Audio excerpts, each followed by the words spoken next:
Queridos amigos, sejam bem-vindos ao canal Videira Espírita. Meu nome é Cristina Brito, este é o programa Projeto 15 Minutos, o Céu e o Inferno. E aqui diariamente estudamos, por mais ou menos 15 minutos, o quarto livro da codificação espírita realizada por Allan Kardec, O Céu e o Inferno.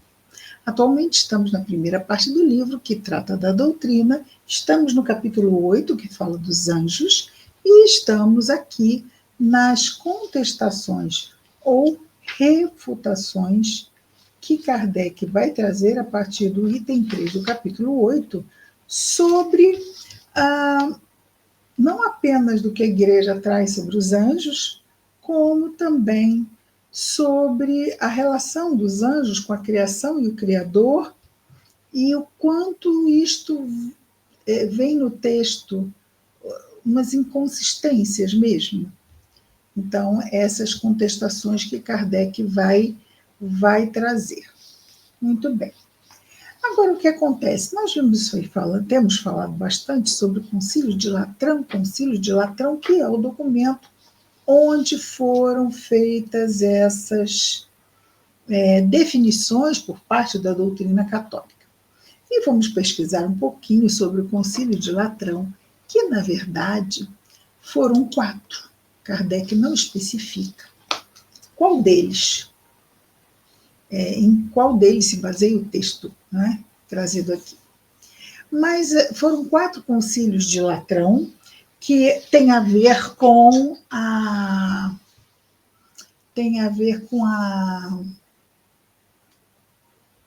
cidade, com o local, na verdade, em que foi feito, e foram 4 do ano 1123 ao ano 1215. Né? Então, foram 4 papas que deram, vamos dizer assim, tiveram a iniciativa de fazer esses concílios para decidir. Inclusive, por exemplo, vemos aqui que no segundo concílio de Latrão, em 1139, foi onde ficou obrigatório o celibato, o texto tem que contornar a câmera, para o clero da Igreja Ocidental, não é? Ou seja, não ortodoxa. Então, a partir de 1139, no concílio 2 de Latrão, foi determinado, por exemplo, a questão do celibato ser obrigatório. Não é? Então, os concílios eram essas determinações que a doutrina católica ia estabelecendo para si. Não é? Nessas reuniões com os grandes, vamos dizer, representantes lá da Igreja Católica, tendo à frente o Papa. Não é? E sendo assim, Kardec não especifica qual dos 4 concílios vem este texto, mas tudo bem. Foi num dos concílios de Latrão, entre 1100 e alguma coisa e 1215. Muito bem. O que nós temos aqui, hoje vamos entrar no item 7. Então, nós estamos vendo que temos a alma, não é? Cuja a destinação da alma é a sua união com o corpo. E aí já se cria uma certa inconsistência, já que a união da alma com o corpo, quando não se considera a reencarnação, que é o caso da Igreja Católica, é um tantinho só de tempo para a existência imortal da alma. Então, como assim seria o objetivo máximo a ser alcançada essa união? E o resto do tempo? Então, não é? E aí os anjos também terem sido criados tão antes, não é? Do ser humano, que, sim, os anjos foram criados perfeitos, enquanto que o ser humano foi criado para passar por todas as dificuldades e ir construindo o seu melhoramento através do mundo físico, não é? E, enquanto isso, os anjos totalmente diferentes. Então, no item 7, nós temos: mais adiante diz, enquanto dure, entre aspas, enquanto dure essa união tão íntima da alma com o corpo. Enquanto dure, então, esse objetivo é de curta duração. Ocorre, pois, diz Kardec, um momento no qual essa união não mais exista? Claro, né? A morte, ela deixa de existir. Essa proposição contradiz a que fez dessa união a destinação essencial da alma. Então, a destinação essencial da alma não é o progresso, não. É a união com o material. Diz ainda, as ideias lhe chegam pelos sentidos, pela comparação dos objetos exteriores. Então, quando a alma se junta à matéria, no momento, né, do nascimento, vai se dar que as ideias vão chegar a partir do contato com o exterior. E aí vem Kardec de novo, fecha aspas, e vem Kardec. Eis aqui uma doutrina filosófica verdadeira em parte, mas não no sentido absoluto. É, segundo o eminente teólogo, uma condição inerente à natureza da alma. Que esse texto aqui, baseado no Concílio de Latrão, embora não esteja especificado qual deles, foi retirado, deixa eu pegar aqui o nome do... Aqui. Esse resumo foi retirado da pastoral do Monsenhor Guzet, cardeal arcebispo de Reims. Vimos isso uns programas atrás. Em 1864. Pode, pois, considerá-lo do mesmo modo que o texto dos demônios, tirado da mesma fonte e citado no capítulo seguinte, como a última expressão do dogma da Igreja sobre esse ponto.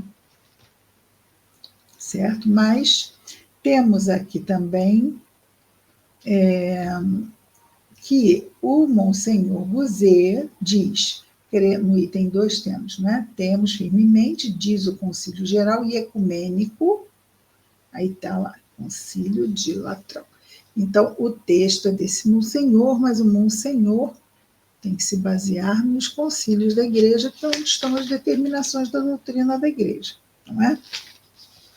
E nós temos que ir devagar, porque, como estamos falando de Igreja Católica, somos mesmo leigos, não tem outra palavra, leigos. Então, estamos aqui num esforço com Kardec para entendermos um pouco mais sobre isso, já que ele está aqui refutando o que traz a doutrina da Igreja Católica, né? Sobre os anjos e sobre mesmo a criação, a alma e o Criador. Quer dizer, tudo isto neste contexto, nesta dinâmica. Segundo o eminente teólogo, uma condição, aqui o senhor Guzet, não é? Uma condição inerente à natureza da alma, de não receber as ideias senão pelos sentidos físicos. Quer dizer, que a nossa alma encarnada, né, o espírito encarnado, é a alma, só vai ter ideias a partir do contato que tenha com o mundo exterior, como se fosse aquela tábula rasa. Ou seja, não traz experiência nenhuma, não sabe nada até ter esse contato com o mundo exterior. Ele esquece das ideias inatas, ideias que vêm conosco e que não tem nada a ver com nada que tenhamos aprendido aqui. As faculdades, por vezes, tão transcendentes, a intuição das coisas que a criança traz em nascendo. Intuição, às vezes nós temos, estava vendo, impressionante, um bebê, não tem um ano, tocando piano. Como pode?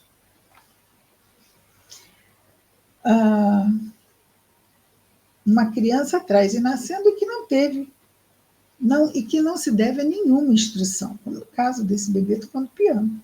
Por qual sentido esses jovens pastores, calculadores naturais, que espantaram os sábios, adquiriram as ideias necessárias à solução quase instantânea dos problemas mais complicados?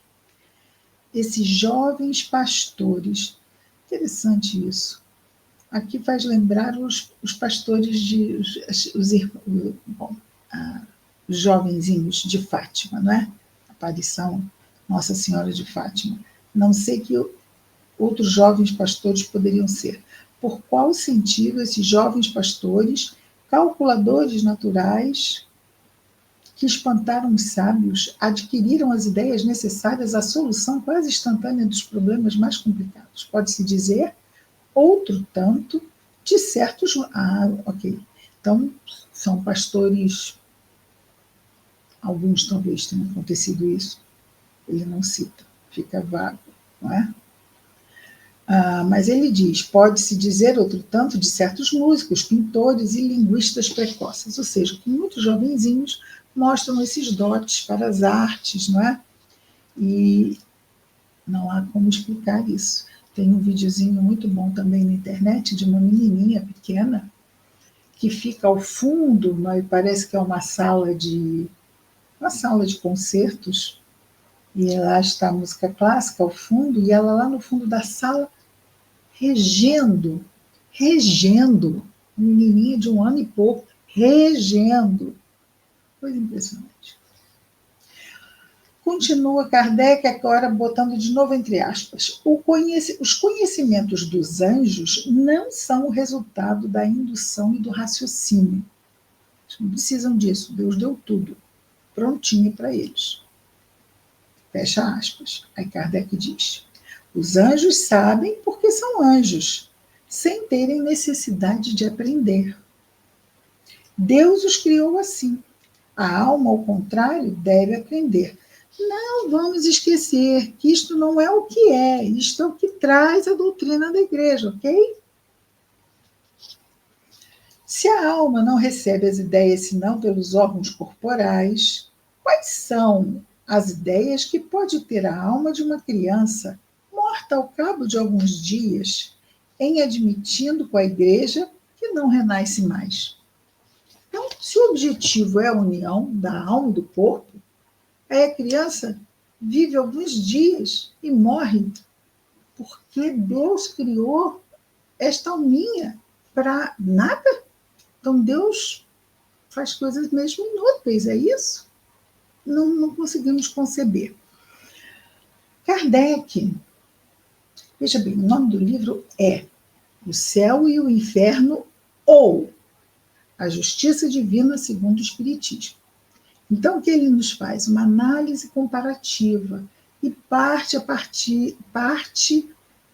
da história. Então, por isso que ele remonta à antiguidade, aos gregos, à cristandade, que vai ser oriunda desta mitologia também, não é? Vai haver uma mescla ali, não é? E é incrível como o inferno dos... Eu fico realmente espantada. Eu ainda não me recuperei do choque, confesso.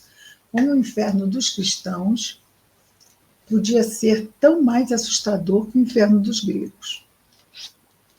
Difícil, né? Cristão, Cristo, Consolador. Como é que o inferno dos cristãos pode ser tão terrível?